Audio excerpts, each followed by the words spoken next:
बिस्मिल्लाहिर्रहमानिर्रहीम। John Michael ने कहा, एंजेला, भागने और शोर मचाने से कोई फायदा नहीं। इस वक्त तुम्हारी मदद के लिए कोई नहीं आ सकता। तुम्हारे नौकर मेरे आदमियों की हिरासत में हैं। तुम्हारी माँ कोतवाल के यहाँ मेरी अलविदाई ज़ियाफ़त में गई है। जब तक मैं वहाँ नहीं जाऊँगा वो यहाँ नहीं आ सकेगी। जॉन माइकल चंद कदम आगे बढ़ा और एंजेला भाग कर कमरे में जा खड़ी हुई। वो चिल्लाई, तुम वहशी हो, तुम कमीने हो, तुम शराब से मदहोश हो। माइकल फिर आगे बढ़ा और एंजेला को घेर कर कमरे के दूसरे गोशे में ले आया। फिर रबिया की तरफ मुतवज्जे हुआ। तुम इसकी बहन हो, लोग गलत नहीं कहते। उंदलस के हिस्से का तमाम हुस्न खुदा ने तुम दोनों को अता कर दिया है, लेकिन इस वक्त मैं सिर्फ एंजेला के लिए आया हूँ। तुम जा सकती हो। लेकिन रबिया अपनी जगह से ना हिली। माइकल चिल्लाया, जाओ। रबिया ने हकारत से उसकी तरफ देखते हुए कहा, तुम बहुत बहादुर हो। औरतों के मुकाबले में तुम वाकई बहुत बहादुर हो। एक लड़की पर हमला करने के लिए तुमने फकत चंद आदमियों को अपने साथ लाने की कोशिश की। माइकल ने गुस्से से कांपते हुए कहा, बदजुबान लड़की, खामोश रह, तुम मुझे नहीं जानती। रबिया ने कहा, मैं तुम्हें जानती हूँ। तुम मर्दों के मुकाबले में भेड़ और औरतों के मुकाबले में शेर हो। माइकल जख्मी दरिंदे की तरह आगे बढ़ा और उसने रबिया को दोनों बाजुओं से पकड़कर झंझोड़ने के बाद अकबी कमरे की तरफ धकेल दिया। रबिया मुंह के बल गिरी। इतनी देर में एंजेला भागकर सीढ़ियों की तरफ खुलने वाले दरवाजे से बाहर निकल चुकी थी। माइकल उसकी तरफ मुतवज्जे हुआ तो रबिया ने जल्दी से उठकर दरवाजे को बंद करके कुंडी लगा दी। माइकल एंजेला के पीछे भागा। एंजेला तेजी के साथ नीचे उतरते हुए चिल्ला चिल्लाकर लोगों को मदद के लिए बुला रही थी।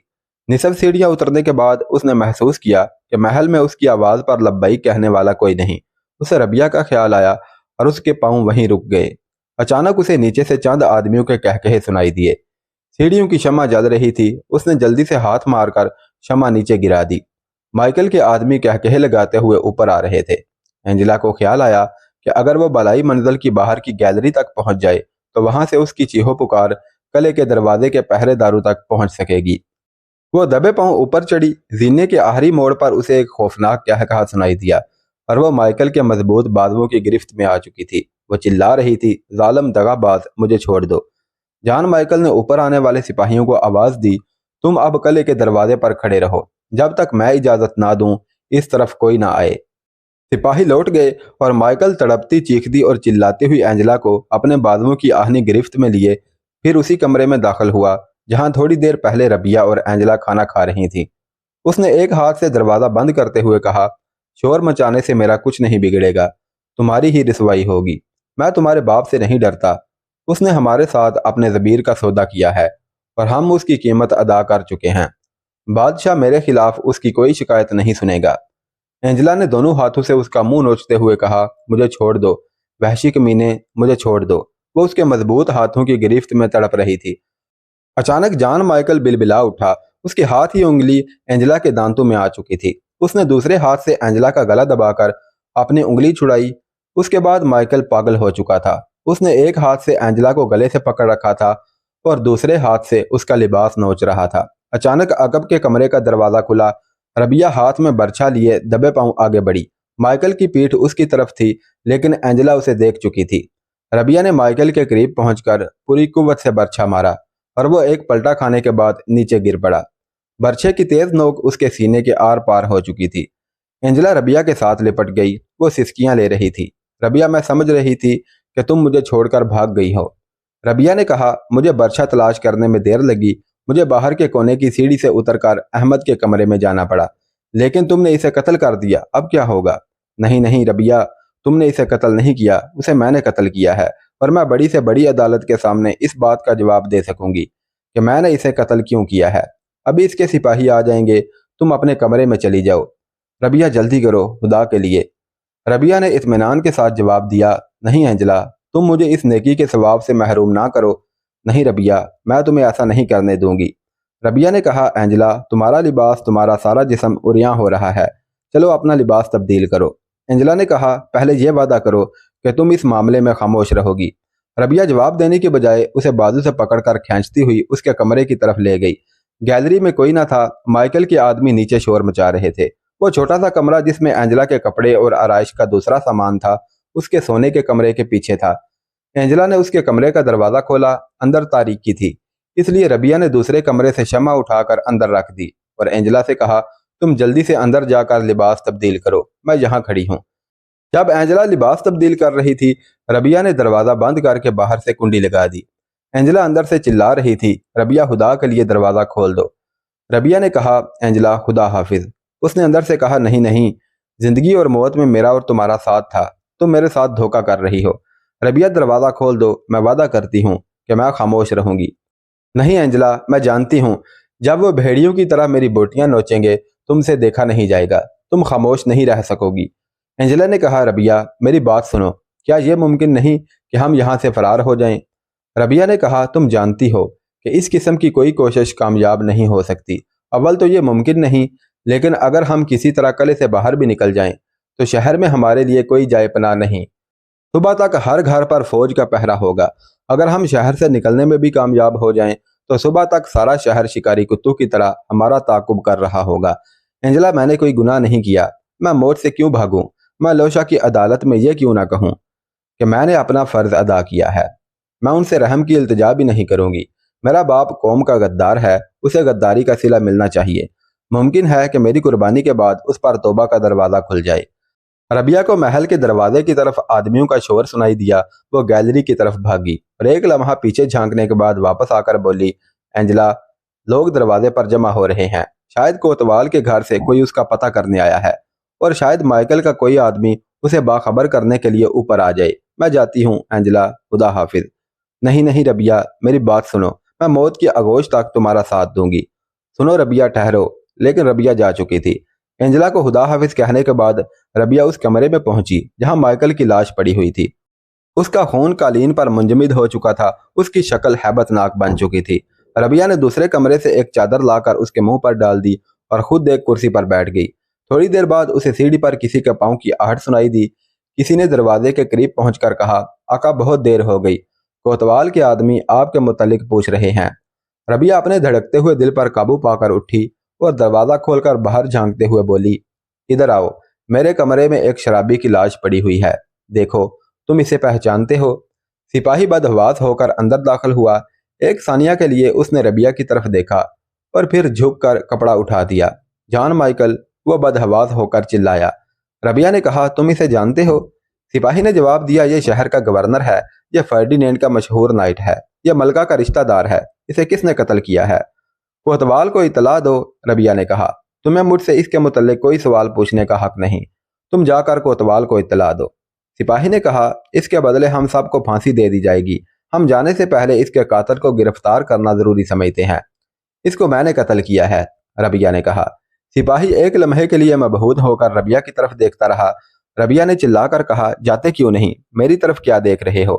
کیا تم یہ نہیں جانتے کہ اس شہر کا اصلی حاکم میرا باپ ہے؟ وہ اس شہر کا حاکم ہی نہیں، فرڈینینڈ کا دوست بھی ہے۔ تم ایسے شخص کی حفاظت کا ذمہ کیوں لیتے ہو جو شراب پی کر شرفاء کے گھروں میں گھس آتا ہے؟ میں پوچھتی ہوں، تم اس وقت کہاں تھے جب اس کمرے میں ایک بے بس لڑکی چیخیں مار رہی تھی اور تم نیچے کہہ کہے لگا رہے تھے؟ میں تمہیں حکم دیتی ہوں، جاؤ، ورنہ تمہارے لیے اچھا نہیں ہوگا۔ اور دیکھو، جب تک کوتوال نہ آ جائے تمہارے کسی ساتھی کو اوپر آنے کی اجازت نہیں۔ سپاہی پریشانی کی حالت میں یہ فیصلہ نہ کر سکا کہ اسے کیا کرنا چاہیے۔ وہ ربیہ کی طرف گھور کر دیکھتا ہوا باہر نکل گیا۔ سپاہی کے جانے سے تھوڑی دیر بعد ربیہ اٹھ کر کمرے سے باہر نکلی اور باہر کی گیلری میں کھڑی ہو کر نیچے جھانکنے لگی۔ اینجلا کے کمرے سے دروازہ کھٹکھٹانے کی آواز آ رہی تھی۔ ربیہ اس کے کمرے کی طرف بڑھی، لیکن دروازے پر اس کے پاؤں رک گئے۔ ربیہ کچھ دیر تذبذب کی حالت میں وہاں کھڑی رہی اور پھر دبے پاؤں واپس چلی آئی۔ شہر کا کوتوال، فوج کے چند افسر، بشپ اور چند با اثر لوگ مائیکل کی لاش کے گرد کھڑے تھے۔ کوتوال اس سپاہی کو جو اسے اس حادثے کی خبر دینے گیا تھا ڈانٹ ٹپٹ کر رہا تھا۔ تم بے وقوف ہو، اس مکان سے باہر نکلنے کے کئی راستے ہوں گے، وہ یقیناً قلعے سے نکل چکی ہے۔ تم نے اپنے ساتھیوں سے قلعے کا دروازہ بند کرنے کے لیے بھی نہ کہا۔ میں پوچھتا ہوں، تم نے اسے گرفتار کیوں نہ کر لیا؟ کوتوال فوج اور پولیس کے دوسرے افسروں کی طرف متوجہ ہوا۔ تم یہاں کیا دیکھ رہے ہو؟ جاؤ، شہر کی ناکہ بندی کر دو اور مسلمانوں کے گھروں کی تلاشیاں شروع کر دو۔ کچھ آدمیوں کو اس محل کی تلاشی کے لیے چھوڑ دو۔ محل کی تلاشی لینے کی ضرورت نہیں، ربیہ نے گیلری کی طرف سے اندر داخل ہوتے ہوئے کہا۔ سب دم بخود ہو کر اس کی طرف دیکھ رہے تھے۔ وہ اطمینان کے ساتھ آگے بڑھی، اس کے چہرے پر ایک غیر معمولی وقار تھا۔ کوتوال نے کہا کہ جان مائیکل کو تم نے قتل کیا ہے؟ ہاں، اس آدمی کو جو ہمارے گھر میں شرمناک ارادہ لے کر آیا تھا میں نے قتل کیا ہے۔ इस कत्ल में तुम्हारे साथ कोई और भी शरीक था? नहीं, रबिया ने जवाब दिया। इसकी माँ मीरिया हांफती कांपती हुई कमरे में दाखिल हुई। रबिया, एंजेला कहाँ है? वो कहाँ गई? उसे क्या हुआ? खुदा के लिए बताओ। उसने जवाब दिया, एंजेला यही है, आप उसकी फिक्र ना करें। लेकिन वो है कहाँ? रबिया ने कहा। इस लाश को देखकर उसे बहुत सदमा हुआ। वो चीखें मारती इधर उधर भाग रही थी। मैंने उसे उसके सोने के कमरे के साथ वाली कोठरी में बंद कर दिया है, लेकिन आप उसे अभी यहाँ ना लाएं तो उसके लिए बेहतर होगा। मुझे डर है कि यहाँ आकर उस पर फिर गशी का दौरा ना पड़ जाए। मीरिया भागती हुई एंजेला के कमरे में पहुंची और एंजेला एंजेला कहती हुई कोठरी के दरवाजे की तरफ बढ़ी। एंजेला अंदर से चिल्लाई, रबिया कहाँ है? खुदा के लिए मेरा दरवाजा खोलो। उसे मैंने कत्ल किया है, उसे मैंने कत्ल किया है। रबिया बेगुनाह है। मीरिया का हाथ कुंडी तक पहुंचकर रुक गया और उसने भागकर गैलरी की तरफ खुलने वाला दरवाजा बंद कर दिया। दूसरी तरफ शहर का कोतवाल अजीब कशमकश में था। जॉन माइकल का कत्ल मामूली बात ना थी, लेकिन उसका कातिल एक ऐसे आदमी की बेटी थी जिस पर फर्डिनेंड बहुत मेहरबान था। अदालत के फैसले से पहले उसके लिए गवर्नर की लड़कियों को गिरफ्तार करके आम कैदियों की तरह रखना मुश्किल था, और उसके साथ ही उसे इस बात का डर था कि अगर उसने तजब्जुब से काम लिया तो ना सिर्फ शहर के ईसाइयों की राय आमा उसके खिलाफ हो जाएगी, बल्कि उंदलस के तमाम नाइट उसके दुश्मन बन जाएंगे। शाम को मीरिया को भगी पर तनहा जाते देखकर माइकल ने उसे यह पैगाम भेज दिया था कि मुझे शायद एक ज़रूरी काम की वजह से देर हो जाए, लेकिन मैं मीरिया से चंद बातें करना चाहता हूँ, इसलिए मेरी आमद तक उसे हर मुमकिन तरीके से रोकने की कोशिश करो। अब कोतवाल पर यह बात वाज़ेह हो चुकी थी कि वो ज़रूरी काम क्या था, लेकिन वो एक शराबी और बदचलन होने के बावजूद एक नाइट था और रबिया अबू दाऊद की बेटी होने के बावजूद एक मुसलमान लड़की थी। तहम उसे इस बात का अंदेशा था कि अबू दाऊद अपनी खिदमात के इवज अपनी बेटी के खिलाफ बड़ी से बड़ी अदालत का फैसला तब्दील करवा सकेगा।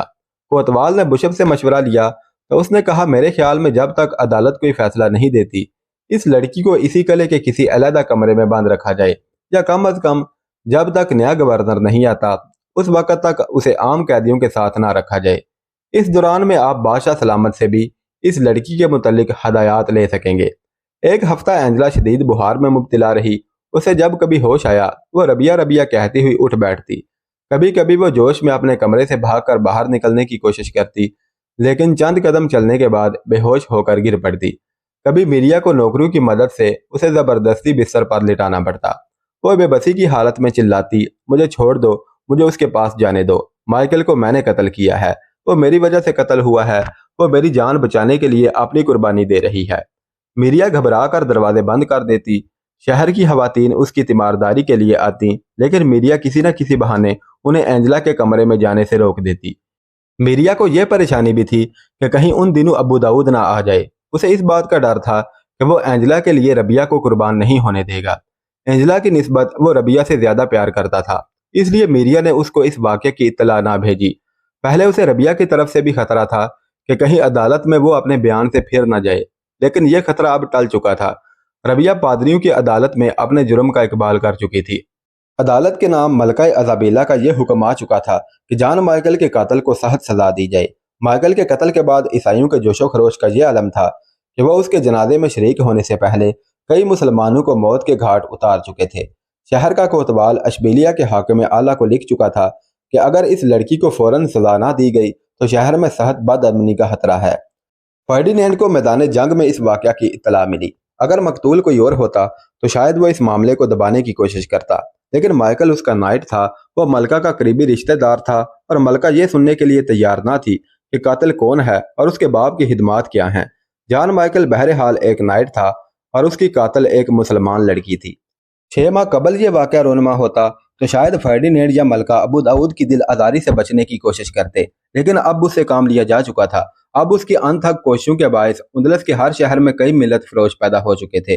वो सरदार और उलमा जिन्हें अहले गरनाता में इंतशार डालने के लिए अबू दाऊद ने तरबियत देकर भेजा था, अब बराह रास्त फर्डिनेंड से ताल्लुक पैदा कर चुके थे।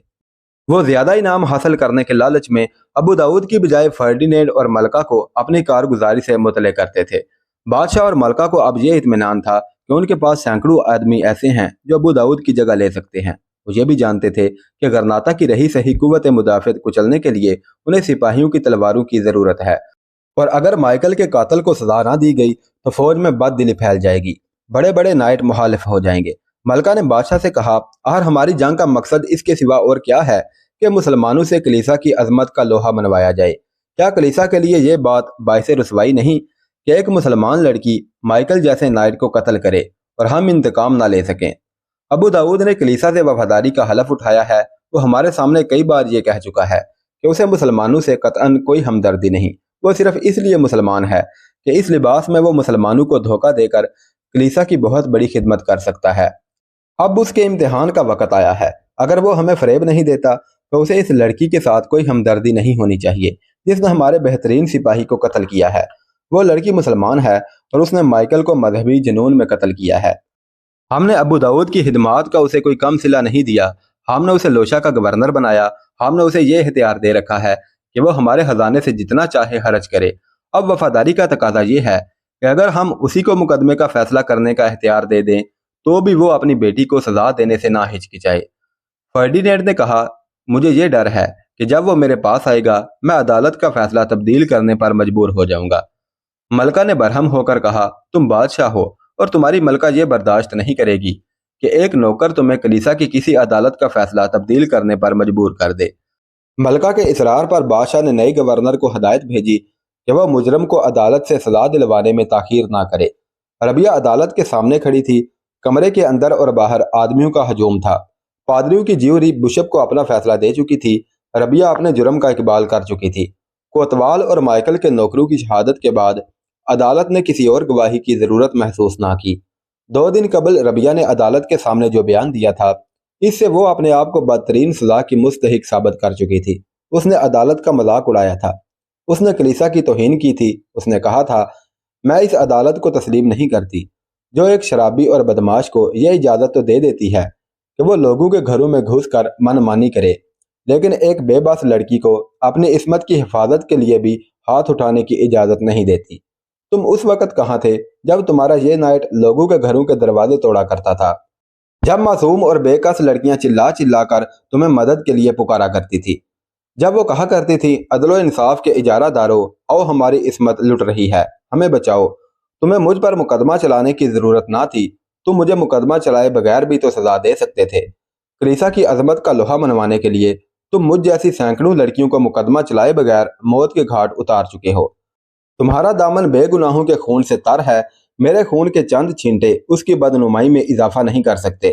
تم انصاف نہیں کر سکتے اور میں تم سے رحم کی بھیک مانگنا انسانیت کی توہین سمجھتی ہوں۔ تم نے اب تک مجھ سے یہ نہیں پوچھا کہ میں نے اسے قتل کیوں کیا ہے۔ تم نے مجھ سے یہ نہیں پوچھا کہ وہ کس ارادے سے میرے کمرے میں داخل ہوا تھا۔ تمہارے لیے فقط یہ جاننا کافی ہے کہ میں نے اسے قتل کیا ہے۔ ایک مسلمان لڑکی نے اپنی عصمت کی حفاظت کے لیے تمہارے ایک نائٹ کو قتل کیا ہے۔ تم یہ سمجھتے ہو کہ اس درندے کی موت کے بعد تمہارے کلیسا کا ایک ستون گر چکا ہے۔ تم مجبور ہو کہ مجھے سزا دو۔ میرے ساتھ انصاف کرنا تمہارے بس کی بات نہیں۔ تم اندلس میں کلیسا کی نئی عمارت کے معمار ہو۔ تم نے اس کی بنیاد بے گناہوں کے خون اور ہڈیوں پر رکھی ہے۔ میری موت کا فتویٰ دینے کے لیے تم صرف یہ جاننا کافی سمجھتے ہو کہ میں بے گناہ ہوں۔ میں نے اپنی عزت بچانے کی کوشش کی ہے۔ میں ایک مسلمان ہوں، اس لیے میرا خون اور میری ہڈیاں کلیسا کی عمارت کی تعمیر کے کام میں لائی جا سکتی ہیں۔ میں نے صرف ایک جان مائیکل کو قتل کیا ہے، لیکن تم سب جان مائیکل ہو۔ وہ شراب میں بدمست ہو کر بے بس مسلمانوں کو موت کے گھاٹ اتارا کرتا تھا اور تم انصاف کی کرسیوں پر بیٹھ کر بے گناہوں کی موت کے فتوے دیتے ہو۔ وہ انسانیت کا منہ نوچتا تھا، تم حق و صداقت کی آواز کا گلا کاٹتے ہو۔ 2 دن پہلے یہ بیان دینے کے بعد آج ربیہ اپنے مقدمے کا فیصلہ سننے کے لیے عدالت میں کھڑی تھی۔